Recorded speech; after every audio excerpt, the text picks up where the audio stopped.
ಪಾಕಿಸ್ತಾನದಿಂದ ಒಂದು ದಂಪತಿಗಳು ಭಾರತಕ್ಕೆ ಬಂದಿರ್ತಾರೆ. ಭಾರತಕ್ಕೆ ಬಂದಂತ ದಂಪತಿಗಳ ಜೊತೆಯಲ್ಲಿ ಆ 10 ವರ್ಷದ ಹೆಣ್ಣು ಮಗು ಕೂಡ ರೈಲಿನ ಮುಖಾಂತರ ಅವರು ಭಾರತಕ್ಕೆ ಬಂದಿರ್ತಾರೆ. ಬಂದಾದ ಮೇಲೆ ವಾಪಸ್ ತಮ್ಮ ದೇಶಕ್ಕೆ ಹೋಗುವಂತ ಸಂದರ್ಭದಲ್ಲಿ ಆಕಸ್ಮಿಕವಾಗಿ ಆ ಮಗುವನ್ನ ಆ ತಂದೆ ತಾಯಿ ಮಾಡ್ಕೊಳ್ತಾರೆ ಅಂತಂದ್ರೆ ರೈಲಲ್ಲಿ ತುಂಬಾ ರಶ್ ಇರುತ್ತಲ್ಲ, ಹತ್ತು ಹೋಗುವಂತ ಸಂದರ್ಭದಲ್ಲಿ ಆ ಮಗು ಅಲ್ಲೇ ಉಳ್ಕೊಳ್ಳುತ್ತೆ. ತಂದೆ ತಾಯಿ ಮಾತ್ರ ರೈಲನ್ನ ಹತ್ಕೊಂಡು ಬೇರೆ ತಮ್ಮ ಪಾಕಿಸ್ತಾನ ದೇಶಕ್ಕೆ ಹೋಗ್ತಾರೆ. ಅವಾಗ ಬರ್ಬೇಕಾದ್ರೆ ಅವರಿಗೆ ಬರುವಂತ ಅನುಮತಿ ಪತ್ರ ಇರುತ್ತೆ, ಪಾಸ್ಪೋರ್ಟ್ ಇರುತ್ತೆ, ಬಂದಿರ್ತಾರೆ ನಮ್ಮ ದೇಶಕ್ಕೆ. ಯಾಕಂದ್ರೆ ನಮ್ಮ ದೇಶಕ್ಕೆ ಬೇರೆ ದೇಶದವ್ರು ಬರ್ಬೇಕಂದ್ರೆ ಪಾಸ್ಪೋರ್ಟ್ ಬೇಕು. ಬಂದಿರ್ತಾರೆ. ಬಂದಾದ್ಮೇಲೆ ಆ ಮಗು ಏನಾಗಿರುತ್ತೆ, ಇಲ್ಲೇ ಉಳ್ಕೊಳ್ಳುತ್ತೆ. ಹೋಗ್ಬೇಕಾದ್ರೆ ವಾಪಸ್ ಯಾರು ಮಾತ್ರ ಹೋಗ್ತಾರೆ, ಅವ್ರ ಅಪ್ಪ ಅಮ್ಮ ಮಾತ್ರ ಹೋಗ್ತಾರೆ. ಆದ್ರೆ ಹೋಗುವಂತ ಮಾರ್ಗ ಮಧ್ಯದಲ್ಲಿ ತಂದೆ ತಾಯಿಗೂ ಕೂಡ ದುಃಖ ಆಗ್ತಾ ಇರುತ್ತೆ. ಈ ಕಡೆ ಮಗು ಕೂಡ ತನ್ನ ತಂದೆ ತಾಯಿನ ಕಳ್ಕೊಂಡು ಪರದಾಡ್ತಾ ಇದೆ. ಇದು ಬೇಕಂತ ಆಗಿರೋದಿಲ್ಲ, ಆಕಸ್ಮಿಕವಾಗಿ ಆಗುತ್ತೆ. ತಂದೆ ತಾಯಿ ಎಲ್ಲಾ ಕಡೆ ಹುಡುಕ್ತಾರೆ. ಆದ್ರೆ 10 ವರ್ಷದ ಬಾಲಕಿ ಆ ತಂದೆ ತಾಯಿಗೆಲ್ಲೂ ಸಿಗೋದಿಲ್ಲ. ಅವಳೆಲ್ಲ ಉಳ್ಕೊಂಡು ಭಾರತದಲ್ಲೇ ಉಳ್ಕೊಂಡು ತಂದೆ ತಾಯಿ ಮಾತ್ರ ಪಾಕಿಸ್ತಾನಕ್ಕೆ ಹೋಗ್ತಾರೆ. ಆದ್ರೂ ಕೂಡ ಆ ಕುಟುಂಬ ಏನಾಗಿರುತ್ತೆ, ಬಹಳ ದುಃಖದಲ್ಲಿರುತ್ತೆ. ಈ ಕಡೆ ತಂದೆ ತಾಯಿ ಮಗು ಕಳ್ಕೊಂಡಿರೋ ದುಃಖ, ಈ ಕಡೆ ಮಗುಗೆ ತಂದೆ ತಾಯಿಯಿಂದ ದೂರವಾಗಿರುವಂತಹ ದುಃಖ. ಅಂತ ಸಂದರ್ಭದಲ್ಲಿ ಭಾರತದಲ್ಲಿ ಆ 10 ವರ್ಷದ ಬಾಲಕಿಗೆ ಯಾರು ಸಿಗ್ತಾನೆ ಅಂತಂದ್ರೆ ಬಜರಂಗಿ ಎನ್ನುವಂತವ್ನು ಸಿಗ್ತಾನೆ. ಆ ಬಜರಂಗಿ ಎನ್ನುವಂತವ್ನು ಏನ್ ಮಾಡ್ತಾನೆ, ಆ ಮಗುವನ್ನ ಕೇಳ್ತಾನೆ. ಏನಂತೇಳಿ, ಯಾವ ಊರು, ನಿನ್ನ ಅಡ್ರೆಸ್ ಏನು ಎಲ್ಲ ಕೇಳ್ತಾನೆ. ಮಗು ಅದು ಅಳ್ತಿರುತ್ತೆ. ಆದ್ರೆ ಹೇಳೋದಕ್ಕೆ ಮಗುಗೆ ಬಾಯಿ ಇರೋದಿಲ್ಲ, ಅಂದ್ರೆ ಮಾತಾಡಕ್ ಬರಲ್ಲ. ಅವಾಗ ಇವನಿಗಿನ್ನೂ ಕಷ್ಟ. ಯಾಕೆ, ಅಡ್ರೆಸ್ ತಿಳ್ಕೊಬೇಕಂದ್ರೆ ಮಾತು ಬರ್ಬೇಕು. ಆದ್ರೆ ಅವಳಿಗೆ ಮಾತು ಬರೋದಿಲ್ಲ. ಬಹಳ ಪ್ರಯತ್ನವನ್ನ ಪಡ್ತಾನೆ. ಆದ್ರೂ ಕೂಡ ಅವಳಿಂದ ಅವ್ರು ಯಾವ ಊರು, ಅವ್ರ ತಂದೆ ತಾಯಿ ಯಾರು ಅನ್ನೋದನ್ನ ಕೇಳ್ಕೊಳಕ್ ಆಗಲ್ಲ. ಅವಾಗ ಏನ್ ಮಾಡ್ತಾನೆ, ಇವನು ಸ್ವಲ್ಪ ದಿನ ತನ್ನ ಹತ್ರನೇ ಇಟ್ಕೊಳ್ತಾನೆ. ಇಟ್ಕೊಂಡಾದ್ಮೇಲೆ ಎಷ್ಟೋ ಪ್ರಯತ್ನಗಳಾದ್ಮೇಲೆ ಗೊತ್ತಾಗುತ್ತೆ ಇವರ ತಂದೆ ತಾಯಿ ಬೇರೆ ದೇಶದಲ್ಲಿದ್ದಾರೆ ಅಂತ. ಅವಾಗ ಅವನೇನ್ ಮಾಡ್ತಾನೆ, ಆ ಮಗುವನ್ನ ಕರ್ಕೊಂಡು ಬೇರೆ ದೇಶಕ್ಕೆ, ಪಾಕಿಸ್ತಾನಕ್ಕೆ ಹೋಗ್ಬೇಕಂದ್ರೆ ಪಾಸ್ಪೋರ್ಟ್ ಬೇಕಾಗಿರುತ್ತೆ. ಆದ್ರೆ ಇವನಿಗೆ ಪಾಸ್ಪೋರ್ಟ್ ಸಿಗಲ್ಲ. ಯಾಕಂದ್ರೆ ಆ ಕ್ಷಣಕ್ಕೆ ಯಾರು ಕೊಡಲ್ಲ ಪಾಸ್ಪೋರ್ಟ್.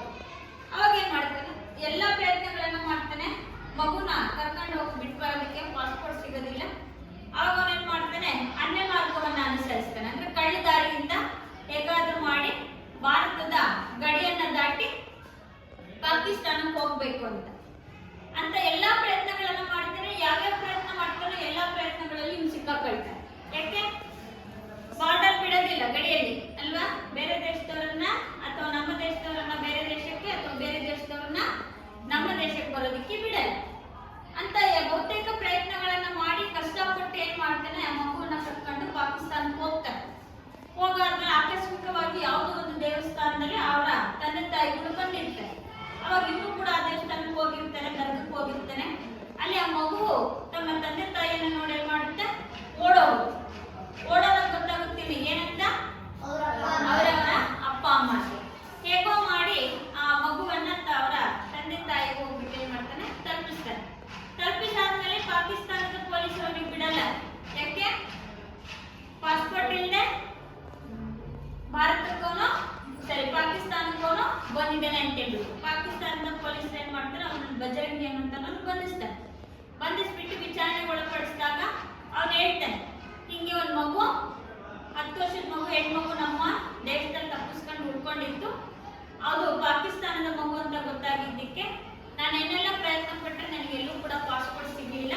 ಅದಕ್ಕೆ ನಾನೇನ್ ಮಾಡಿದೆ, ಕಳ್ದಾರಿ ಹಿಡ್ಕೊಂಡು ಪಾಕಿಸ್ತಾನಕ್ಕೆ ಬಂದು ಆ ಮಗುನ್ ಬಿಟ್ಟು ಹೋಗ್ತಿದ್ದೀನಿ ಅಂತ. ಅವಾಗ ಮಾಧ್ಯಮಗಳೆಲ್ಲ ಅವನನ್ನ ವಿಚಾರಿಸಿದಾಗ ಸತ್ಯ ಇದು ಹೇಳ್ತಾ ಇರೋದು ಅಂತ ಗೊತ್ತಾದ್ಮೇಲೆ ಏನ್ ಮಾಡ್ತಾರೆ, ಪಾಕಿಸ್ತಾನದ ಪೊಲೀಸರು ಅವನಿಗೆ ಗಡಿಯನ್ನ ದಾಟೋಗ್ಲಿಕ್ಕೆ ಅವಕಾಶ ಮಾಡಿ ಕೊಡ್ತಾರೆ. ಇದರ ಅರ್ಥ ಏನು, ಒಂದು ದೇಶದಿಂದ ಮತ್ತೊಂದು ದೇಶಕ್ಕೆ ಹೋಗ್ಬೇಕಂದ್ರೆ ಪಾಸ್ಪೋರ್ಟ್ ಇರ್ಬೇಕು ಅಥವಾ ಯಾವ್ದಾದ್ರು ಒಂದು ಗುರುತಿನ ಚೀಟಿ ಇರ್ಬೇಕು. ಯಾಕೆ ಪಾಸ್ಪೋರ್ಟ್ ಬೇಕು, ಇನ್ನೊಂದು ದೇಶಕ್ಕೆ ಹೋಗ್ಬೇಕು ಅಂದ್ರೆ ಪಾಸ್ಪೋರ್ಟ್ ಯಾಕೆ ಬೇಕು,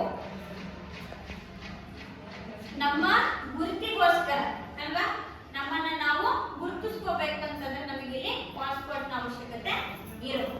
ಹೌದಾ? ಹಾಗಾದ್ರೆ ನಾವು ನಮ್ಮ ದೇಶದಲ್ಲಿ ಇರ್ತೀವಲ್ಲ, ನಮಗೆ ಪಾಸ್ಪೋರ್ಟ್ ಬೇಕಾ?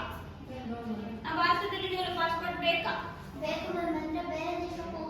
ಬೇರೆ ದೇಶಕ್ಕೆ ಹೋಗ್ಬೇಕು ಅಂದ್ರೆ ಪಾಸ್ಪೋರ್ಟ್ ಬೇಕು. ಹೌದಾ? ಈಗ ನೀವು ಭಾರತದಲ್ಲಿ ಇದ್ದೀರಪ್ಪ, ಭಾರತದಲ್ಲಿ ಇದ್ದೀರಾ, ಇಲ್ಲ ನೀವೆಲ್ಲಾದ್ರೂ ಭಾರತದ ಒಳಭಾಗದಲ್ಲೇ ನೀವು ಬೇರೆ ರಾಜ್ಯಗಳಿಗೆ ಹೋಗ್ಬೇಕಂದ್ರೆ ಪಾಸ್ಪೋರ್ಟ್ ಬೇಕಾ? ಬೇಡ. ಯಾಕೆ? ನಾವು ಭಾರತೀಯರು ಅಲ್ವಾ? ಭಾರತೀಯರಿಗೆ ಯಾಕೆ ಬೇಡ ಪಾಸ್ಪೋರ್ಟ್? ನಮ್ಮ ದೇಶದಲ್ಲೇ ಇದೆ ಅಲ್ವಾ?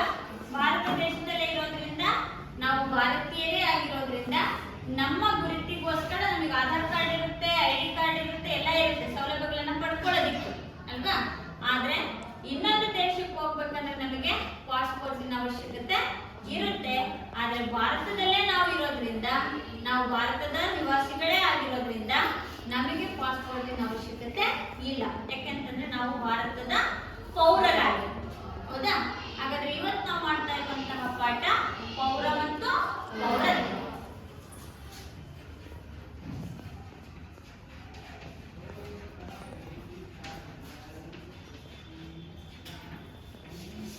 ಹಾಗಾದ್ರೆ ಈಗ ನಾವು ರಾಜ್ಯಶಾಸ್ತ್ರದ 2ನೇ ಅಧ್ಯಾಯ ಪೌರ ಮತ್ತು ಪೌರತ್ವ. ಪೌರ ಅಂದ್ರೇನು? ಪೌರ ಅಂದ್ರೇನು? ಪೌರ ಎನ್ನುವಂತಹ ಪದಕ್ಕೆ ಬಹುತೇಕವಾದಂತಹ ಅರ್ಥವನ್ನ ಕೊಡ್ತೀವಿ. ಇಂದಿನ ಗ್ರೀಕರ ಕಾಲದಲ್ಲಿ ಪೌರ ಎನ್ನುವಂತಹ ಪದಕ್ಕೆ ಸಂಕುಚಿತ ಅರ್ಥ ಇದೆ. ಸಂಕುಚಿತ ಅಂದ್ರೇನು? ವಿಶಾಲವಾಗಿರ್ಲಿಲ್ಲ, ಒಂದು ಸಣ್ಣ ಚೌಕಟ್ಟಿನೊಳಗೆ ನಾವು ಪೌರರನ್ನು ಗುರುತಿಸ್ತಾ ಇದ್ವಿ. ಎಲ್ಲಿ? ಗ್ರೀಕರ ಕಾಲದಲ್ಲಿ ಪೌರ ಎನ್ನುವಂತಹ ಪದ ಸಂಕುಚಿತ ಅರ್ಥವನ್ನ ಹೊಂದಿತ್ತು. ಹಾಗಾದ್ರೆ ಗ್ರೀಕರ ಕಾಲದಲ್ಲಿ ಪೌರ ಅಂತ ಯಾರನ್ನ ಕರೀತಿದ್ರು ಅಂತಂದ್ರೆ, ರಾಜ್ಯದ ಆಡಳಿತದಲ್ಲಿ ಸಕ್ರಿಯವಾಗಿ ಭಾಗವಹಿಸುವವರನ್ನ ಮಾತ್ರ ಪೌರರಂತ ಕರೆಯೋರು. ಏನಂತ ಕರೆಯೋರು? ರಾಜ್ಯದ ಆಡಳಿತದಲ್ಲಿ ಸಕ್ರಿಯವಾಗಿ ಯಾರು ಭಾಗವಹಿಸ್ತಾರೋ ಅಂತವರನ್ನ ಮಾತ್ರ ಪೌರರು ಅಂತ ಹೇಳ್ಬಿಟ್ಟು ಕರೀತಾ ಇದ್ರು. ಅಂದ್ರೆ ರಾಜ್ಯದ ಆಡಳಿತದಲ್ಲಾಗಿರ್ಬೋದು, ನ್ಯಾಯದಲ್ಲಾಗಿರ್ಬೋದು, ಅಥವಾ ವಿತರಣೆಯಲ್ಲಾಗಿರ್ಬೋದು, ಅಥವಾ ಶಾಸನೀಯ ಕಾರ್ಯಗಳಲ್ಲಾಗಿರ್ಬೋದು, ಇಲ್ಲಿ ಯಾರು ರಾಜನಿಗೆ ಸಹಾಯಕರಾಗಿ ರಾಜ್ಯದ ಆಡಳಿತದಲ್ಲಿ ಸಹಾಯವನ್ನ ಮಾಡ್ತಾರೋ ಅವರನ್ನ ಮಾತ್ರ ಗ್ರೀಕರು ಏನಂತ ಕರೆಯೋರು? ಪೌರರು ಅಂತ ಕರೆಯೋರು. ರಾಜ್ಯದ ಆಡಳಿತ, ನ್ಯಾಯ ವಿತರಣೆ ಮತ್ತು ಶಾಸನೀಯ ಕಾರ್ಯಗಳಲ್ಲಿ, ಶಾಸನಗಳನ್ನ ರಚಿಸೋದ್ರಲ್ಲಿ ಯಾರು ನಿರತರಾಗಿರ್ತಾರೋ ಅಂತವರನ್ನ ಮಾತ್ರ ಪೌರರು ಅಂತ ಕರೆಯೋರು ಗ್ರೀಕರು. ಹಾಗಾದ್ರೆ ಯಾರನ್ನ ಪೌರರು ಅಂತ ಪರಿಗಣಿಸಿರ್ಲಿಲ್ಲ ಅಂತಂದ್ರೆ, ಇನ್ನು ಉಳಿದಂತರಿದ್ರಲ್ಲ, ಸ್ತ್ರೀಯರಾಗಿರ್ಬೋದು, ಗುಲಾಮರಾಗಿರ್ಬೋದು, ಮಕ್ಕಳಾಗಿರ್ಬೋದು, ಸಾಮಾನ್ಯ ಜನರಾಗಿರ್ಬೋದು, ಕಾರ್ಮಿಕರಾಗಿರ್ಬೋದು, ಇವರು ಯಾರನ್ನು ಕೂಡ, ವರ್ತಕರಾಗಿರ್ಬೋದು, ವ್ಯಾಪಾರಿಗಳಾಗಿರ್ಬೋದು, ಅವ್ರು ಯಾರು ಪೌರರಲ್ಲ. ಅವರೆಲ್ಲ ಸಾಮಾನ್ಯ ವ್ಯಕ್ತಿಗಳಷ್ಟೇ. ಅವ್ರಿಗೆ ಯಾವುದೇ ರೀತಿಯಾದಂತಹ ಸೌಕರ್ಯಗಳು ಇರಲಿಲ್ಲ. ಯಾವಾಗ? ಗ್ರೀಕರ ಕಾಲದಲ್ಲಿ. ಗ್ರೀಕರ ಕಾಲದಲ್ಲಿ ಬಹಳ ಸಂಕುಚಿತ ಅರ್ಥ.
ರಾಜಕೀಯ ಹಕ್ಕುಗಳನ್ನ ಏನ್ ಮಾಡ್ತಾ ಇದೀವಿ ಇವತ್ತು ಅನುಭವಿಸ್ತಾ ಇದೀವಿ ಅಲ್ವಾ. ಮತದಾನವನ್ನ ಮಾಡ್ತಾ ಇದೀವಿ, ಎಲೆಕ್ಷನ್ ನಿಂತ್ಕೊಳ್ತಾ ಇದೀವಿ, ಕೆಲಸಗಳನ್ನ ಗಿಟ್ಟಿಸ್ಕೊಳ್ತಾ ಇದೀವಿ. ಇದೆಲ್ಲವೂ ಕೂಡ ಸಿಗ್ತಿರೋದು ಯಾವಾಗ ನಾವು ಇಲ್ಲಿನ ಪೌರರಾಗಿರೋದ್ರಿಂದ. ಹಾಗಾದ್ರೆ ಇಲ್ಲಿ ಸ್ತ್ರೀಯರಿಗೆ ಪೌರತ್ವ ಇಲ್ಲ, ಇದೆಯೇ? ಇಲ್ಲ, ಇದೆ ಅಲ್ವಾ. ನಮ್ಮಲ್ಲಿ ಸ್ತ್ರೀಯರಿಗೆ ಪೌರತ್ವ ಇದೆ, ವ್ಯಾಪಾರಿಗಳಿಗಿದೆ, ಕಾರ್ಮಿಕರಿಗಿದೆ, ಹೌದಾ, ಮಕ್ಕಳಿಗಿದೆ, ಎಲ್ರಿಗೂ ಪೌರತ್ವ ಇದೆ. ಯಾಕೆಂದ್ರೆ ಇಲ್ಲಿ ಯಾರ್ಯಾರು ಇಲ್ಲಿ ವಾಸಿಸ್ತಾ ಇದ್ದಾರೋ ನಾವು ಆ ರಾಜ್ಯದ ನಿವಾಸಿಗಳಾಗಿದ್ದೀವಿ, ಆ ರಾಜ್ಯದಲ್ಲೇ ಜೀವನ ನಡೆಸ್ತಾ ಇದ್ದೀವಿ, ಅದೇ ರಾಜ್ಯದ ನಿಯಮಗಳನ್ನ ಪಾಲಿಸ್ತಾ ಇದ್ದೀವಿ, ಅದೇ ರಾಜ್ಯದ ರಾಜಕೀಯ ಹಕ್ಕುಗಳನ್ನು ಕೂಡ ಏನ್ ಮಾಡ್ತಾ ಇದ್ದೀವಿ ಇವತ್ತು ಅನುಭವಿಸ್ತಾ ಇದ್ದೀವಿ.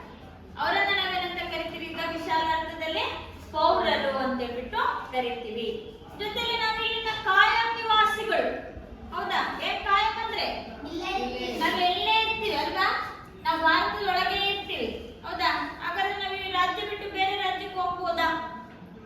ಹೋಗ್ಬೋದು. 28 ರಾಜ್ಯಗಳಿದಾವೆ. 28 ರಾಜ್ಯಗಳು ನಮ್ಗೆ ಯಾವ ರಾಜ್ಯ ಇಷ್ಟ ಆಗುತ್ತೆ ಅಲ್ಲಿ ಇರ್ಬೋದು. ನಾವು ಅಲ್ಲಿರ್ಬೇಕು ಇಲ್ಲಿರ್ಬೇಕಂತ ಏನ್ ಕಾನೂನು ಇಲ್ಲಲ್ಲ. ನಾವು ಕಾಯಂ ನಿವಾಸಿಗಳಾಗಿದ್ದೀವಿ, ರಾಜ್ಯದ ಸದಸ್ಯತ್ವವನ್ನ ಹೊಂದಿದ್ದೀವಿ, ರಾಜ್ಯದ ಪ್ರಜೆಗಳಾಗಿದ್ದೀವಿ, ನಾವು ಇಲ್ಲೇ ಶಾಶ್ವತವಾಗಿ ಬದುಕ್ತಾ ಇದ್ದೀವಿ. ನಮಗೆ ಸರ್ಕಾರ ಕೊಡ್ತಾ ಇರುವಂತ ಹಕ್ಕುಗಳನ್ನ ಅನುಭವಿಸ್ತೀವಿ, ಸೌಲಭ್ಯಗಳನ್ನ ಅನುಭವಿಸ್ತೀವಿ ಅಲ್ವಾ. ಶಿಕ್ಷಣ ಸಿಗ್ತಾ ಇದೆ, ಎಲ್ಲಿಂದ ನಿಮಗೆ ಕೊಡ್ತಿರೋ ಶಿಕ್ಷಣ?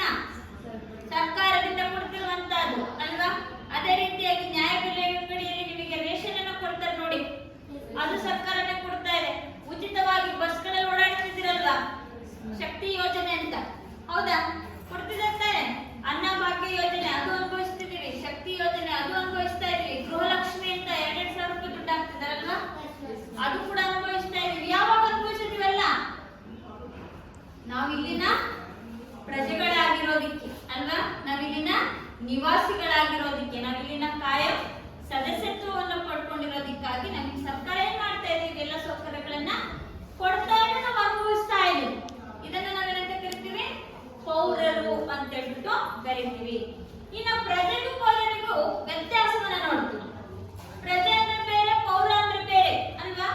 ಪ್ರಜೆ ಅನ್ನುವಂತಹದಕ್ಕೆ ಅರ್ಥ ಬೇರೆ ಇದೆ. ಪೌರ ಅಂದ್ರೆ ಒಂದು ರಾಜ್ಯದ ಕಾಯಂ ನಿವಾಸಿಯಾಗಿದ್ದು ಆ ರಾಜ್ಯದ ಹಕ್ಕುಗಳನ್ನ, ರಾಜಕೀಯ ಹಕ್ಕುಗಳನ್ನ ಮತ್ತೆ ಮೂಲಭೂತ ಸೌಕರ್ಯಗಳನ್ನ ಅನುಭವಿಸುವವರನ್ನ ಪೌರರು ಅಂತ ಕರಿತೀವಿ. ನಾವೆಲ್ಲರೂ ಪೌರರೇ, ಹೌದಾ. ಪ್ರಜೆ ಅಂದ್ರೆ ಬೇರೆ, ಪೌರ ಅಂದ್ರೆ ಬೇರೆ. ಪ್ರಜೆ ಅಂತಂದ್ರೆ ಯಾರನ್ನ ಕರಿತೀವಿ ಅಂತಂದ್ರೆ, ನಾವೇನು 1947 ನಮಗೆ ಏನ್ ಸಿಕ್ತು? ಸ್ವಾತಂತ್ರ್ಯ ಸಿಕ್ತಲ್ವಾ. ಅದಕ್ಕಿಂತ ಮುಂಚೆ ನಾವು ಯಾರ ಗುಲಾಮರಾಗಿದ್ವಿ? ಬ್ರಿಟಿಷರ ಗುಲಾಮರಾಗಿದ್ವಿ. ಅಂದ್ರೆ ನಾವು ಸ್ವತಂತ್ರವಾಗಿರ್ಲಿಲ್ಲ, ನಾವು ಇನ್ನೊಬ್ಬನ ಹಿಡಿತದಲ್ಲಿದ್ವಿ. ಆಗ ನಾವು ಬ್ರಿಟಿಷರ ಪ್ರಜೆಗಳಾಗಿದ್ವಿ, ನಾವು ಸ್ವತಂತ್ರರಾಗಿರ್ಲಿಲ್ಲ. 1947ಕ್ಕಿಂತ ಹಿಂದೆ ಬ್ರಿಟಿಷರ ಆಡಳಿತದಲ್ಲಿ ನಾವು ಬ್ರಿಟಿಷರ ಪ್ರಜೆಗಳಾಗಿದ್ವಿ, ಹೌದಾ. 47 ನಂತರ 47 ನಮಗೆ ಏನ್ ಸಿಕ್ತು? ಸ್ವಾತಂತ್ರ್ಯ ಸಿಕ್ತು. ಸ್ವಾತಂತ್ರ್ಯ ಸಿಕ್ಕಿದ ಮೇಲೆ ನಾವೇನಾಗಿದ್ವಿ? ಬೇರೆಯವರಿಂದ ಕಪಿಮುಷ್ಟಿಯಿಂದ ಮುಕ್ತರಾದ್ವಿ, ಸ್ವತಂತ್ರರಾದ್ವಿ. ಸ್ವತಂತ್ರರಾದ್ಮೇಲೆ ನಾವೇನಾದ್ವಿ? ಪೌರರಾದ್ವಿ. ಪ್ರಜೆ ಅಂದ್ರೆ ಏನಾಗತ್ತೆ? ಇನ್ನೊಬ್ಬರ ಅಧೀನದಲ್ಲಿರುವಂತಹ. ಪೌರ ಅಂದ್ರೆ ಸ್ವತಂತ್ರವಾಗಿ ಸರ್ಕಾರದ ರಾಜಕೀಯ ಮತ್ತೆ ಮೂಲಭೂತ ಹಕ್ಕುಗಳನ್ನ ಅನುಭವಿಸುವವರನ್ನ ನಾವು ಪೌರರು ಅಂತ ಕರಿತೀವಿ. ಅರ್ಥ ಹೇಳಿದ್ದು? ಪ್ರಜೆಗಳು ಅಂದ್ರೆ ಬ್ರಿಟಿಷರ ಅಧೀನದಲ್ಲಿದ್ದಾಗ ನಾವು ಪ್ರಜೆಗಳು, ಬ್ರಿಟಿಷರಿಂದ ಮುಕ್ತಿಯನ್ನ ಪಡ್ಕೊಂಡು ಸ್ವತಂತ್ರರಾದ್ಮೇಲೆ ನಾವೇನಾದ್ವಿ? ಪೌರರಾದ್ವಿ, ಹೌದಲ್ಲ. ಇದು ನಾವು ಪ್ರಜೆಗೂ ಮತ್ತು ಪೌರತ್ವಕ್ಕೂ ಇರುವಂತಹ ವ್ಯತ್ಯಾಸವನ್ನ ಕಾಣ್ತಾ ಇರುವಂತಹದನ್ನ ನೋಡ್ತಾ ಇದ್ದೀವಿ, ಹೌದಾ. ಹಾಗಾದ್ರೆ ಈ ದೇಶದ ಕಾನೂನುಗಳನ್ನ ನಾವು ಪಾಲನೆ ಮಾಡ್ಬೇಕು, ಅನುಪಾಲನೆಯನ್ನ ಮಾಡ್ಬೇಕು. ಸಂವಿಧಾನದ ಚೌಕಟ್ಟು ಅಂತ ನಾವೇನ್ ಕರಿತೀವಿ, ಹಂಗಂತೇಳಿ ನಾವು ಕರ್ನಾಟಕದ ಪೌರರಲ್ವಾ. ಕರ್ನಾಟಕ ಸರ್ಕಾರ ಏನೇನು ನಿಯಮಗಳನ್ನ, ಕಾನೂನುಗಳನ್ನ ಜಾರಿಗೆ ತರುತ್ತೋ ಆ ಕಾನೂನು ನಿಯಮಗಳನ್ನ ನಾವೇನ್ ಮಾಡ್ಬೇಕು? ಪಾಲಿಸಬೇಕು ತಾನೆ. ಆ ಕಾನೂನಿನ ಚೌಕಟ್ಟನ್ನ ನಾವು ಅನುಪಾಲಕರಾಗಿರ್ಬೇಕು. ನಾವು ಕಾಯಂ ನಿವಾಸಿಗಳು ಹೌದು, ಇಲ್ಲಿನ ಸರ್ಕಾರ ಕೊಡುವಂತಹ ಮೂಲಭೂತ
ಶಿಕ್ಷೆ ಆಗುತ್ತೆ ತಾನೆ. ಹಾಗಾದ್ರೆ ನಾವು ಪೌರರೆಲ್ಲರೂ ಏನ್ ಮಾಡ್ಬೇಕು? ಕಾನೂನಿನ ಚೌಕಟ್ಟನ್ನ ಪಾಲಿಸಬೇಕು. ಹೌದಾ? ನೀವು ಪ್ರೇಯರ್ ಆಗೋಕ್ಕಿಂತ ಮುಂಚೆ ಇಲ್ಲಿರ್ಬೇಕು ಅಂತ ಹೇಳ್ತಿರ್ತಾನೆ. ಲೇಟ್ ಆಗಿ ಬಂದ್ರೆ ನಿಮಗೆ ಶಿಕ್ಷೆ ಕೊಡ್ತಿರ್ತಾನೆ. ಯಾಕೆ? ಶಾಲೆಯ ಒಂದು ನಿಯಮ ಇರುತ್ತೆ. ಆ ನಿಯಮವನ್ನ ನಾವೇನ್ ಮಾಡ್ಬೇಕು? ಪಾಲಿಸಬೇಕು. ಆ ನಿಯಮದ ಪಾಲನೆಯನ್ನು ಮಾಡ್ಬೇಕಾಗುತ್ತೆ. ಅದ ಹಾಗಾದ್ರೆ ಪೌರರಾದಂತವನು ರಾಜ್ಯದ ಕಾಯಂ ನಿವಾಸಿ ಆಗಿರ್ತಾನೆ, ಸರ್ಕಾರದ ಸೌಲಭ್ಯಗಳನ್ನ ಅನುಭವಿಸ್ತಾನೆ. ಅದೇ ರೀತಿಯಾಗಿ ಆ ರಾಜ್ಯದ ಕಾನೂನು ಮತ್ತು ನಿಯಮಗಳನ್ನು ಕೂಡ ಏನ್ ಮಾಡಿರ್ಬೇಕು? ಅನುಪಾಲನೆಯನ್ನ ಮಾಡಬೇಕಾಗುತ್ತೆ. ರಾಜ್ಯ ಅಥವಾ ದೇಶವು ಪೌರರಿಗೆ ರಕ್ಷಣೆ ಮತ್ತು ಸವಲತ್ತನ್ನು ಒದಗಿಸ್ತಾ ಇದೆ ಅಲ್ವಾ? ರಾಜ್ಯ ನಮಗೆ ಏನ್ ಮಾಡ್ತಾ ಇದೆ? ರಕ್ಷಣೆಯನ್ನ ಕೊಡ್ತಾ ಇದೆ. ಹೌದಾ? ನಮಗೆ ಬೇಕಾಗಿರುವಂತಹ ಸವಲತ್ತುಗಳನ್ನು ಒದಗಿಸ್ತಾ ಇದೆ. ಪೌರ ದೇಶದ ನೀತಿ ನಿಯಮ ಕಾನೂನುಗಳನ್ನ ಪಾಲನೆಯನ್ನು ಮಾಡಿದ್ರೆ ಮಾತ್ರ ದೇಶ ಪ್ರಗತಿಯನ್ನು ಹೊಂದೋದಕ್ಕೆ ಸಾಧ್ಯ. ಇವತ್ತು ನಿಮಗೆ ಪೊಲೀಸ್ ವ್ಯವಸ್ಥೆ ಇದೆ ಅಂತಿದ್ರೆ ನಾವೇನ್ ಮಾಡ್ತಿದ್ವಿ? ಕೊಲೆ, ಸುಲಿಗೆ, ದರೋಡೆ, ಹೌದಾ? ಇವುಗಳ ಸಂಖ್ಯೆ ಏನಾಗ್ತಿತ್ತು? ಇವತ್ತು ಹೆಚ್ಚಾಗ್ತಿತ್ತು. ಆದ್ರೆ ಅದ್ರ ಸಂಖ್ಯೆ ಕಡಿಮೆ ಆಗ್ಲಿಕ್ಕೆ ಕಾರಣ ಪೊಲೀಸ್ ವ್ಯವಸ್ಥೆನ ಮಾಡಿದ್ರೆ ಯಾರು? ಸರ್ಕಾರ ಅಲ್ವಾ? ಸರ್ಕಾರ ನಮಗೆ ಏನ್ ಮಾಡ್ತಾ ಇದೆ? ಇವತ್ತು ರಕ್ಷಣೆಯನ್ನ ಕೊಡ್ತಾ ಇದೆ, ಭದ್ರತೆಯನ್ನ ಕೊಡ್ತಾ ಇದೆ. ಅದೇ ರೀತಿಯಾಗಿ ನಾವು ಕೂಡ ಏನ್ ಮಾಡ್ಬೇಕು? ರಾಜ್ಯ ಸರ್ಕಾರ ನಮಗೆ ನೀಡುವಂತಹ ನಿಯಮಗಳನ್ನ, ಕಾನೂನುಗಳನ್ನ ಪಾಲನೆಯನ್ನ ಮಾಡಿದ್ರೆ ಮಾತ್ರ ನಮ್ಮ ದೇಶ ಪ್ರಗತಿಯನ್ನ ಹೊಂದಲಿಕ್ಕೆ ಸಾಧ್ಯವಾಗುತ್ತೆ. ಹಾಗಾದ್ರೆ ಈಗ ನಾವೆಲ್ಲ ಪೌರರಲ್ವನಪ್ಪ? ನಾವೆಲ್ಲ ಪೌರರಲ್ವಾ? ಹಾಗಾದ್ರೆ ನಾವು ಪೌರರಾಗಿ ಏನೇನು ಸವಲತ್ತುಗಳನ್ನ ಅನುಭವಿಸ್ತಾ ಇದೀವಿ? ಏನೇನು ನಮಗೆ ಸೌಕರ್ಯಗಳು ಸಿಗ್ತಾ ಇದೆ? ಪೌರರು ಅನುಭವಿಸುವ ಸೌಲಭ್ಯಗಳು.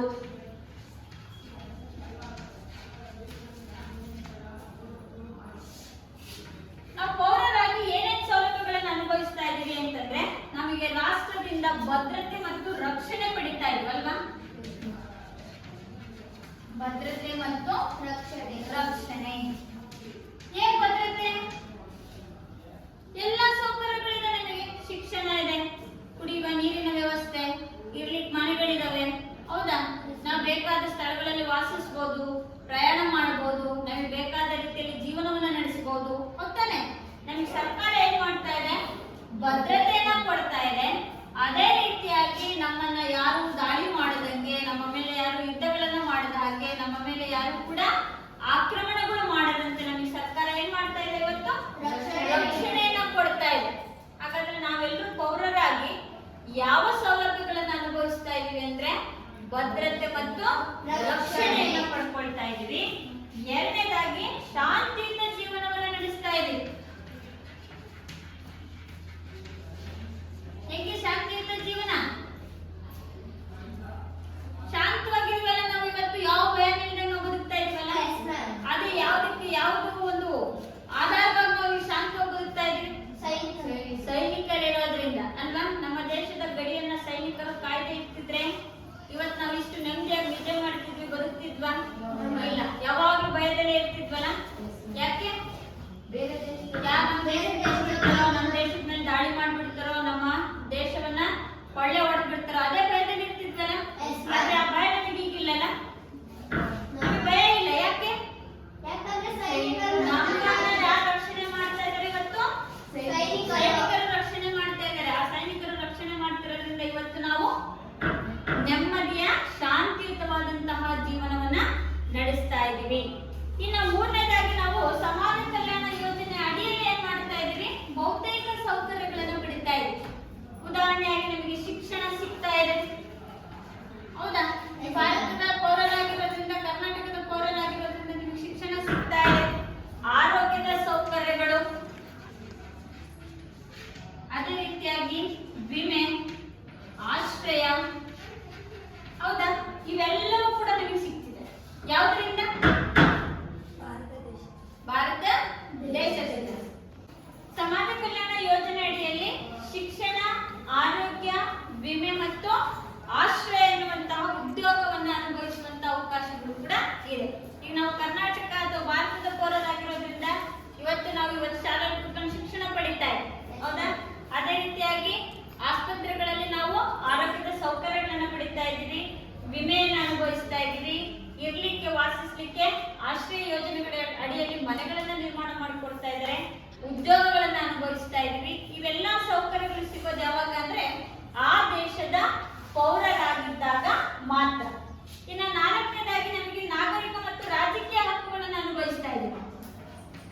ನಾಗರಿಕ ಮತ್ತು ರಾಜಕೀಯ ಹಕ್ಕುಗಳು. ಏನ್ ರಾಜಕೀಯ ಹಕ್ಕುಗಳು ಅಂದ್ರೆ ಇವತ್ತು ನಾವು ಚುನಾವಣೆಯಲ್ಲಿ ಸ್ಪರ್ಧಿಸಬಹುದು, ಮತದಾನವನ್ನ ಮಾಡಬಹುದು. ಹೌದಾ?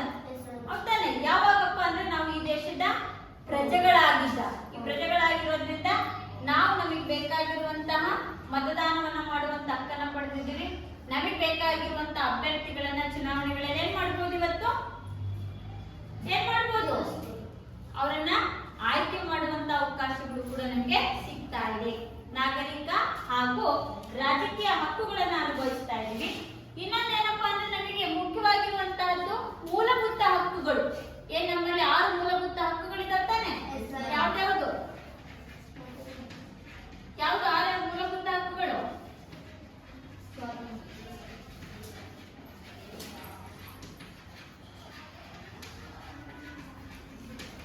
ಸ್ವಾತಂತ್ರ್ಯದ ಹಕ್ಕು, ಸಮಾನತೆ ಹಕ್ಕು, ಶೈಕ್ಷಣಿಕ ಹಕ್ಕು, ಸಂವಿಧಾನಬದ್ಧ ಪರಿಹಾರದ ಹಕ್ಕು, ಧಾರ್ಮಿಕ ಹಕ್ಕು. ಹೌದಾ?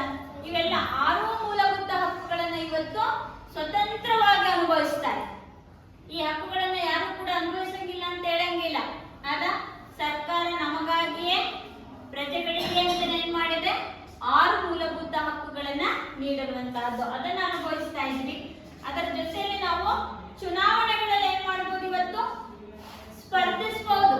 ಚುನಾವಣೆಗಳಲ್ಲಿ ಸ್ಪರ್ಧಿಸುವ, ಮತದಾನವನ್ನ ಮಾಡುವಂತಹ, ಹಾಗೆ ಪ್ರತಿನಿಧಿಸುವಂತಹ, ಜೊತೆಲಿ ರಾಜಕೀಯದಲ್ಲಿ ಪಾಲ್ಗೊಳ್ಳುವಂತ ಅವಕಾಶಗಳು ಕೂಡ ನಮಗಿದೆ. ಇವತ್ತು ನಾವು ಎಲೆಕ್ಷನ್ ನಿಂತ್ಕೋಬಹುದು, ವೋಟ್ ಹಾಕ್ಬಹುದು.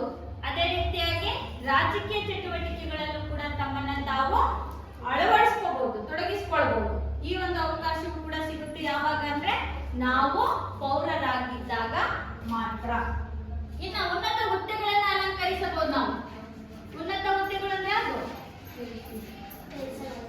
ಉನ್ನತ ಹುದ್ದೆಗಳನ್ನ ಅಲಂಕರಿಸುವಂತಹದ್ದು. ಇವತ್ತು ನೀವೆಲ್ಲ ಇವತ್ತು ಶಿಕ್ಷಣವನ್ನು ಪಡಿತಾ ಇರುವಂತಹ ಮಕ್ಕಳಾಗಿರ್ಬೋದು, ವಿದ್ಯಾರ್ಥಿಗಳಾಗಿರ್ಬೋದು. ಮುಂದಿನ ಜೀವನದಲ್ಲಿ, ಭವಿಷ್ಯದಲ್ಲಿ ನೀವು ನಮ್ಮ ದೇಶವನ್ನ ಆಡುವಂತಹ ರಾಷ್ಟ್ರಪತಿಗಳಾಗ್ಬೋದು, ಉಪರಾಷ್ಟ್ರಪತಿಗಳಾಗ್ಬೋದು, ಪ್ರಧಾನಿ ಆಗ್ಬೋದು. ಹೌದಾ? ಅದೆಲ್ಲದಕ್ಕೂ ಕೂಡ ಅವಕಾಶ ಇದೆ ಅಲ್ವಾ? ಯಾವ್ದಕ್ಕಾದ್ರೂ ಕೂಡ ನಾವು ಸ್ಪರ್ಧಿಸ್ಬೇಕಂದ್ರೆ ಮೊದಲು ನಾವು ಭಾರತದ ಪ್ರಜೆಗಳಾಗಿರ್ಬೇಕು. ಹೌದಾ? ನಾವೆಲ್ಲ ಪೌರರಾಗಿರೋದ್ರಿಂದ ಉನ್ನತ ಹುದ್ದೆಗಳಾಗಿರುವಂತಹ ರಾಷ್ಟ್ರಪತಿ ಹುದ್ದೆ, ಪ್ರಧಾನಮಂತ್ರಿ ಹುದ್ದೆ, MLA ಆಗ್ಬೋದು, MP ಆಗ್ಬೋದು, ಉಚ್ಚ ನ್ಯಾಯಾಲಯ, ಸರ್ವೋಚ್ಚ ನ್ಯಾಯಾಲಯದ ನ್ಯಾಯಾಧೀಶರಾಗ್ಬೋದು. ಏನೆಲ್ಲ ಉನ್ನತ ಸ್ಥಾನಗಳಿದಾವೆ ಆ ಎಲ್ಲಾ ಸ್ಥಾನಗಳನ್ನ ನಾವು ಇವತ್ತು ಅಲಂಕರಿಸಬಹುದು. ಯಾವಾಗ ಅಂತಂದ್ರೆ ನಾವು ಆ ದೇಶದ ಪೌರರಾಗಿದ್ದಾಗ ಮಾತ್ರ. ಇನ್ನು ಮುಖ್ಯವಾಗಿ ಬರುವಂತದ್ದು ಏನಪ್ಪಾ ಅಂದ್ರೆ ಸಾರ್ವಜನಿಕ ಸೇವೆಗಳಲ್ಲಿ ನೇಮಕಾತಿಯನ್ನು ಪಡ್ಕೋಬಹುದು.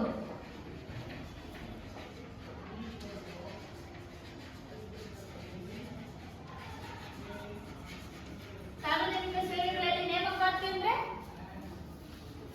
ಇವತ್ತು ನೀವು ಓದ್ಬಿಟ್ಟು ಮುಂದಿನ ದಿನಗಳಲ್ಲಿ ಗೌರ್ಮೆಂಟ್ ಕೆಲಸಕ್ಕೆ ಸೇರ್ಕೋಬಹುದು. ಹೌದಾ? ಆ ಸಾರ್ವಜನಿಕ ಸೇವೆಗಳಲ್ಲಿ ನೇಮಕಾತಿ ಅಂದ್ರೆ ನೀವು ಟೀಚರ್ ಆಗ್ಬೋದು, ಇಂಜಿನಿಯರ್ ಆಗ್ಬೋದು, ಡಾಕ್ಟರ್ ಆಗ್ಬೋದು, ಲಾಯರ್ ಆಗ್ಬೋದು. ಹೌದಲ್ವಾ? ಇವೆಲ್ಲಾ ಸೇವೆಗಳಲ್ಲಿ, ಇವೆಲ್ಲಾ ಕೆಲಸಗಳಲ್ಲಿ ನೀವು ನೇಮಕಾತಿಯನ್ನ ಹೊಂದಬಹುದು, ಆಯ್ಕೆಯನ್ನ ಪಡ್ಕೋಬಹುದು. ಇವೆಲ್ಲ ಆಗೋದು ಯಾವಾಗ ಅಂದ್ರೆ ನೀವು ಆ ದೇಶದ ಪೌರರಾಗಿದ್ದಾಗ ಮಾತ್ರ. ಅರ್ಥ ಆಯ್ತಲ್ಲ ಹೇಳಿದ್ದು? ಇದು ಪೌರರಿಗೆ ಸಿಗುವಂತಹ ಸೌಲಭ್ಯಗಳು. ಹಾಗಾದ್ರೆ ಈಗ ನಾವೆಲ್ಲರೂ ಭಾರತದ ಪೌರರಲ್ಲ? ನಮಗೆ ಏನೇನು ಸೌಲಭ್ಯ ಇದೆ? ಭದ್ರತೆ ಇದೆ, ರಕ್ಷಣೆ ಸಿಗ್ತಿದೆ, ನಾವು ಶಾಂತಿಯುತವಾದಂತಹ ಜೀವನ ನಡೆಸ್ತಾ ಇದ್ದೀವಿ, ಹಾಗೆ ಸಾಮಾಜಿಕ ಕಲ್ಯಾಣ ಯೋಜನೆ ಅಡಿಯಲ್ಲಿ ಶಿಕ್ಷಣ ಪಡಿತಾ ಇದ್ದೀವಿ, ಆರೋಗ್ಯದ ಸೌಕರ್ಯ, ವಿಮೆ, ಹಾಗೆ ಆಶ್ರಯಗಳನ್ನ ಪಡ್ಕೊಳ್ತಾ ಇದೀವಿ, ಹಾಗೆ ಉದ್ಯೋಗದ ಅವಕಾಶಗಳನ್ನ ಪಡ್ಕೊಳ್ತಾ ಇದೀವಿ, ನಾಗರಿಕ ಮತ್ತು ರಾಜಕೀಯ ಹಕ್ಕುಗಳನ್ನ ಅನುಭವಿಸ್ತಾ ಇದೀವಿ, ಮೂಲಭೂತ ಹಕ್ಕುಗಳನ್ನ ಅನುಭವಿಸ್ತಾ ಇದೀವಿ, ಹಾಗೆ ಉನ್ನತ ಹುದ್ದೆಗಳನ್ನ ಅಲಂಕರಿಸಲಿಕ್ಕೆ ಅರ್ಹತೆಯನ್ನು ಪಡ್ಕೊಂಡಿದೀವಿ. ಅದೇ ರೀತಿಯಾಗಿ ಸರ್ಕಾರಿ ನೌಕರಿಯನ್ನ ಗಿಟ್ಟಿಸಿಕೊಳ್ಳುವ ಅಥವಾ ಪಡೆದುಕೊಳ್ಳುವ ಮಾಡುವಂತಹ ಅರ್ಹತೆಯನ್ನು ಕೂಡ ನಾವು ಪಡ್ಕೊಳ್ತೀವಿ. ಇವೆಲ್ಲ ಸಿಗೋದು ಯಾವಾಗ ಅಂತಂದ್ರೆ ಪೌರತ್ವವನ್ನ ಪಡೆದುಕೊಂಡಾಗ ಮಾತ್ರ ಅಂತ ಹೇಳಿದ್ದು. ಇದು ಪೌರರು ಪಡೆದುಕೊಳ್ಳುವಂತಹ ಅನುಕೂಲಗಳು. ಇನ್ನೊಂದು ಪಾಯಿಂಟ್ ಏನಪ್ಪಾ ಅಂತಂದ್ರೆ ಇಲ್ಲಿ ಪೌರರು ಮತ್ತು ವಿದೇಶಿಯರು ಅಂತೇಳಿ ಕರೀತಾರೆ. ಪೌರ ಮತ್ತು ವಿದೇಶಿಯರು. ಇಲ್ಲಿ ಪೌರರು ಮತ್ತು ವಿದೇಶಿಯರ ನಡುವಿನ ವ್ಯತ್ಯಾಸವನ್ನ ನೋಡಿ. ಪೌರ ಅಂತ ಯಾರನ್ನ ಕರಿತೀವಿ? ಆ ದೇಶದಲ್ಲಿ ಹುಟ್ಟಿ ಅಲ್ಲೇ ಬೆಳೆದು ಕಾಯಂ ನಿವಾಸಿಯಾಗಿದ್ರೆ ಅವರನ್ನ ಪೌರ ಅಂತೀವಿ, ಹೌದಾ? ವಿದೇಶಿಯರು ಅಂತ ಯಾರನ್ನ ಕರಿತೀವಿ? ಬೇರೆ ದೇಶದಿಂದ ನಮ್ಮ ದೇಶಕ್ಕೆ ತಾತ್ಕಾಲಿಕವಾಗಿ, ತಾತ್ಕಾಲಿಕ ಅಂದ್ರೆ ಸ್ವಲ್ಪ ದಿನದ ಮಟ್ಟಿಗೆ ತಾತ್ಕಾಲಿಕವಾಗಿ ನಮ್ಮ ದೇಶಕ್ಕೆ ಬಂದಿರ್ತಾರೆ, ಅವರನ್ನ ನಾವೇನಂತ ಕರಿತೀವಿ? ವಿದೇಶಿಯರು ಅಂತ ಕರಿತೀವಿ. ಒಂದು ರಾಜ್ಯದಲ್ಲಿ ಹುಟ್ಟಿ ಅಲ್ಲೇ ಬೆಳೆದು ಅಲ್ಲಿಯ ಪೌರತ್ವವನ್ನ ಹೊಂದಿದ್ರೆ ಅವರನ್ನ ನಾವು ಪೌರರು ಅಂತ ಕರಿತೀವಿ. ಬೇರೆ ದೇಶದಲ್ಲಿ ಹುಟ್ಟಿ ನಮ್ಮ ದೇಶಕ್ಕೆ ಬಂದು ತಾತ್ಕಾಲಿಕವಾದಂತಹ ನಿವಾಸಿಗಳಾಗಿದ್ರೆ ಅವರನ್ನ ನಾವೇನಂತ ಕರಿತೀವಿ? ವಿದೇಶಿಯರು ಅಂತ ಹೇಳ್ಬಿಟ್ಟು ಕರಿತೀವಿ. ಹಾಗಾದ್ರೆ ಇಲ್ಲಿ ಪೌರರಿಗೂ ವಿದೇಶಿಯರಿಗೂ ವ್ಯತ್ಯಾಸ ನೋಡುದು. ಪೌರರನ್ನ ನಾವು ಕಾಯಂ ನಿವಾಸಿಗಳು ಅಂತ ಕರಿತೀವಿ, ಅಥವಾ ಇವರನ್ನ ಶಾಶ್ವತ ನಿವಾಸಿಗಳು ಅಂತ ಕರಿತೀವಿ. ಶಾಶ್ವತ ನಿವಾಸಿ ಯಾರು? ಪೌರರು. ವಿದೇಶಿಯರು ತಾತ್ಕಾಲಿಕ ನಿವಾಸಿಗಳು. ಏನ್ ತಾತ್ಕಾಲಿಕ ಅಂದ್ರೆ ಸ್ವಲ್ಪ ದಿನ ಮಾತ್ರ ಅಷ್ಟೇ ಅಲ್ವಾ? ಪೌರರು ಶಾಶ್ವತ ನಿವಾಸಿಗಳಾಗಿರ್ತಾರೆ, ಅಂದ್ರೆ ಹುಟ್ಟಿನಿಂದ ಸಾಯೋವರೆಗೂ ಇಲ್ಲೇ ಇರ್ತಾರೆ, ಇಲ್ಲೇ ಜೀವನ ನಡೆಸಿರ್ತಾರೆ, ಇಲ್ಲೇ ಹುಟ್ಟಿರ್ತಾರೆ, ಇಲ್ಲೇ ಬದುಕನ್ನ ಸಾಗಿಸಿರ್ತಾರೆ, ಇಲ್ಲೇ ಸಾಯ್ತಾರೆ, ಹೌದಾ? ಇವರನ್ನ ಏನಂತ ಕರಿತೀವಿ ನಾವು? ಪೌರರು ಅಂತ ಕರಿತೀವಿ. ಪೌರರು ಶಾಶ್ವತ ನಿವಾಸಿಗಳು, ವಿದೇಶಿಯರು ತಾತ್ಕಾಲಿಕ ನಿವಾಸಿಗಳು. ಅಂದ್ರೆ ಸ್ವಲ್ಪ ದಿನಕ್ಕಷ್ಟೇ ಬಂದಿರ್ತಾರೆ, ಮತ್ತೆ ಮಾಡ್ತಾರೆ ಕೆಲಸ ಮುಗಿಸ್ಕೊಂಡು ಮತ್ತೆ ಅವ್ರ ದೇಶಕ್ಕೆ ಹೋಗ್ತಾರೆ, ಹೌದಾ? ಇಲ್ಲಿ ಕಾಣಿಸ್ತಾ ಇದೆ ನೋಡಿ, ಪೌರರು ಮತ್ತು ವಿದೇಶಿಯರಿಗಿರುವಂತ ವ್ಯತ್ಯಾಸವನ್ನ ನೋಡ್ತಾ ಇದ್ದೀವಿ. ಕಾಣಿಸ್ತಿದ್ಯಾ? ಪೌರರು ಮತ್ತು ವಿದೇಶಿಯರು. ಪೌರರು ಶಾಶ್ವತ ನಿವಾಸಿಗಳು, ಇಲ್ಲೇ ಉಳ್ಕೊಂಡಿರ್ತಾರೆ. ಆದ್ರೆ ವಿದೇಶಿಯರು ತಾತ್ಕಾಲಿಕ ನಿವಾಸಿಗಳು, ಕೆಲಸಕ್ಕೆ ಅಂತ ಬಂದಿರ್ತಾರೆ, ಓದಕ್ಕೆ ಅಂತ ಬಂದಿರ್ತಾರೆ, ಪ್ರವಾಸಕ್ಕೆ ಅಂತ ಬಂದಿರ್ತಾರೆ. ಕೆಲಸ ಮುಗಿದ್ಮೇಲೆ ಹೋಗ್ತಾರೆ, ಓದ್ ಮುಗಿಸ್ಕೊಂಡು ಹೋಗ್ತಾರೆ, ಅಥವಾ ಪ್ರವಾಸ ಟೂರ್ ಮುಗಿಸ್ಕೊಂಡು ಮತ್ತೆ ವಾಪಸ್ ತಮ್ಮ ದೇಶಕ್ಕೆ ಹೋಗ್ತಾರೆ. ಪೌರರು ರಾಜಕೀಯ ಹಕ್ಕುಗಳನ್ನು ಅನುಭವಿಸ್ತಾರೆ. ಪೌರರಿಗೆ ಯಾವ ಹಕ್ಕಿದೆ? ರಾಜಕೀಯ ಹಕ್ಕಿದೆ. ಅಂದ್ರೆ ಅರ್ಥ ಮತದಾನ ಮಾಡಬಹುದು, ಚುನಾವಣೆಯಲ್ಲಿ ಸ್ಪರ್ಧಿಸಬಹುದು, ಪ್ರತಿನಿಧಿಸಬಹುದು, ರಾಜಕೀಯ ಚಟುವಟಿಕೆಗಳಲ್ಲಿ ಭಾಗವಹಿಸಬಹುದು. ಆದ್ರೆ ವಿದೇಶಿಯರಿಗೆ ಯಾವ ಹಕ್ಕಿಲ್ಲ? ರಾಜಕೀಯ ಹಕ್ಕಿಲ್ಲ. ಯಾಕೆ? ಅವರು ಬೇರೆ ದೇಶದವರು, ಅವ್ರಿಗೆ ಮತದಾನ ಮಾಡೋ ಹಕ್ಕಿಲ್ಲ, ಚುನಾವಣೆಯಲ್ಲಿ ಸ್ಪರ್ಧಿಸೋ ಹಕ್ಕಿಲ್ಲ, ರಾಜಕೀಯ ಚಟುವಟಿಕೆಗಳಲ್ಲಿ ಭಾಗವಹಿಸುವಂತ ಹಕ್ಕು ಕೂಡ ಇಲ್ಲ. ಯಾರಿಗೆ? ವಿದೇಶಿಯರಿಗೆ. ಅದೇ ರೀತಿಯಾಗಿ ಪೌರರು ರಾಜ್ಯಕ್ಕೆ ನಿಷ್ಠೆಯನ್ನ ತೋರ್ತಾರೆ. ರಾಜ್ಯಕ್ಕೆ ನಿಷ್ಠೆ ಯಾರಿಗಿದೆ? ಪೌರರಿಗೆ. ಇದು ನಮ್ದು, ನಮ್ಮ ಕರ್ನಾಟಕ, ನಮ್ಮ ಜಿಲ್ಲೆ, ನಮ್ಮ ತಾಲೂಕು ಇರುತ್ತೆ ತಾನೆ, ನಮ್ದು ಎನ್ನುವಂತಹ ರಾಜ್ಯ ನಿಷ್ಠೆ ಇರುತ್ತೆ.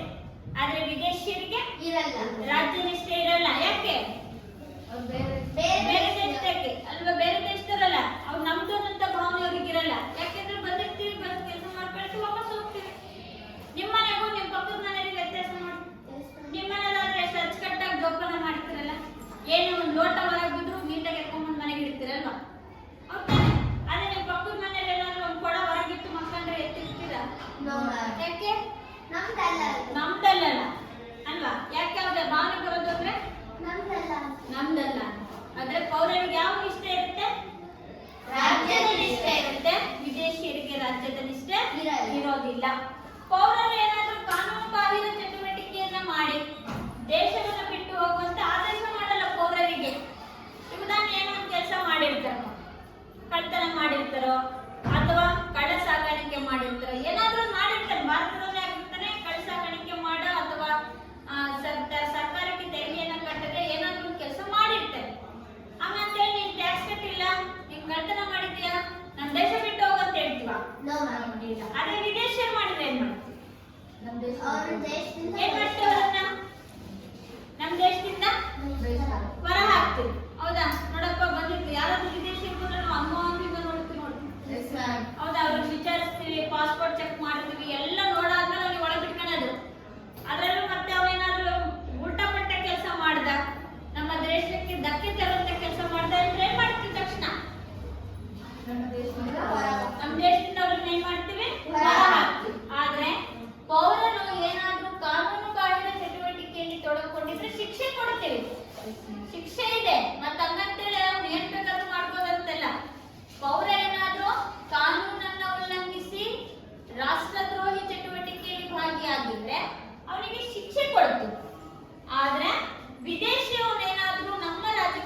ಅವನನ್ನ ಹೇಳ್ದೆ ಕೇಳ್ದೆ ಏನ್ ಮಾಡ್ತೀವಿ ಅವನನ್ನ ಹೊರ ಹಾಕ್ಬಿಡ್ತೀವಿ. ನಮ್ಮ ದೇಶದಲ್ಲಿ ಇಟ್ಕೊಳ್ಳಲ್ಲ ಅವನು, ಹೌದಲ್ಲ?